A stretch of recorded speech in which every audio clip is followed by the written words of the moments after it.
Yo, what's going on, guys? It's Houston Sports Talk back into the video today, and today I'm going to be talking about why the Houston Texans will beat the Atlanta Falcons today. The Houston Texans match up against the Atlanta Falcons at 12 o'clock on Fox at Atlanta.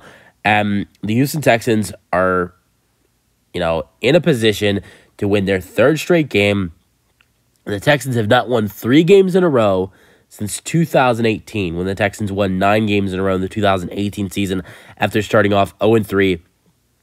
I think it was being the third or fourth team in NFL history to make the playoffs after starting off 0-3. I think they were the fourth or fifth team to actually make the playoffs after starting off 0-3, I believe.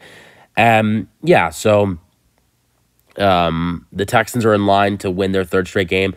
They're playing a Falcons team who I'm not going to doubt their offense in this game, because when I look at their past 2 games, on the road against Detroit, I know they only scored 6 points, but Detroit has a good defense.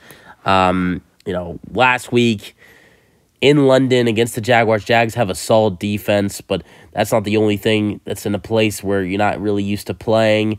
That's a weird game playing in London.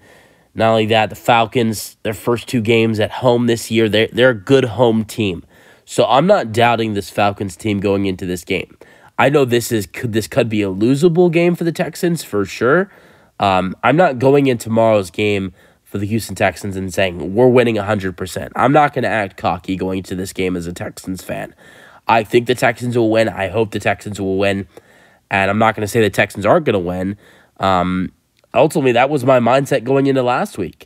I didn't think the Texans were going to be able to win against the Steelers. And it's not like I didn't trust our defense. I thought our defense was fine going up against the Steelers offense because Matt Canada is a terrible offensive coordinator. My worries was a young offense, a young offense coordinator, a young quarterback, and a young offense, some new names, playing with each other, matching up against a great Pittsburgh Steelers defense. But they were great against the Steelers defense. So I have no worries about the offense. The only worries I have about the defense is stopping Bijan Robinson. I don't think these players are getting cocky at all and expecting a win every week. I for sure know C.J. Stroud isn't. I know he's taking this game by game. I don't know about all the rest of the players. And I'm sure DeMeco Ryans has passed that message along throughout the week. Just because we won 2 games in a row doesn't mean we're going to go win a third. You guys got to work for that. I'm sure that's been the message around from DeMeco Ryans. But yeah, I think what do these Texans need to do tomorrow? They just need to do the same thing they've been doing offensively. They're getting back a couple good names. They're getting back Tavier Thomas on the defense. He's our starting nickel. And right here, actually, I was just about to say it. They're getting back Lermy Tunsil, left tackle, and Titus Howard. And they're getting back starting right tackle, Titus Howard. So Titus Howard at right tackle's back, left tackle Lermy Tunsil's back. That was a tweet from Adam Schefter. There was something else about John Mechie on there. I don't know if that means he's out or not because he has an illness. But I'm assuming he's probably out. But we'll see. That's just my guess. So you got left tackle, both tackles back, Lermy Tunsil and Titus Howard. That would be great for C.J. Stroud in this offensive line. Not only that, I know it's special teams, but your punter, Cameron Johnston, is back. He's a way better punter than the punter you've had in there before, and Ty Zentner. I thought Ty Zentner did a good job of stepping up, but you have a way better punter back in there now for the Texans. So you got your starting nickel back.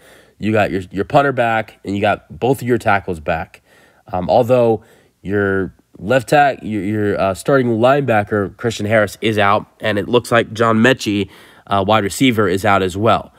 But yeah, I think the Texans, what they need to do, be aggressive on the run game like they were last week against Pittsburgh. Stroud needs to be smart with the passing like he was. I like how Stroud was able to read where Mika Fitzpatrick was last week.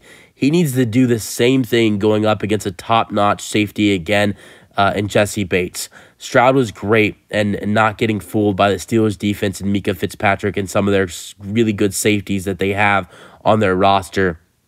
And the Falcons are a team that have good safeties. Jesse Bates, a couple other good guys on their roster. And Stroud needs to do what he did last week against this Pittsburgh Steelers defense, matching up against Jesse Bates and company. But, I mean, yeah.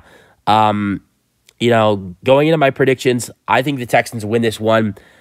I've been going back and forth whether this would be a close win for the Texans, whether this would be a whether this would be a blowout or whether this would be a close game. And ultimately, my final score prediction for the Houston Texans is the Texans winning this game 27-20 in a close game and end up winning their third straight game. It's on the road. Atlanta has been a better team when at home. Desmond Ridder statistically and confidence-wise has been a better quarterback when they play at home. And Atlanta has a good home crowd. They have a great running back in Bijan Robinson, which honestly, the Texans haven't been that great at stopping the run this year. They've been okay at it. So I think it's gonna be an okay challenge for this defense tomorrow. And I think it could be a really interesting thing to watch for the Texans. I'm not expecting a win going in tomorrow. It wouldn't surprise me if the Texans lost this game, but I do think the Texans will come out of here with a win 27-20. That's the video. Hope you guys enjoyed. Let me know your thoughts, and peace out. Go Texans.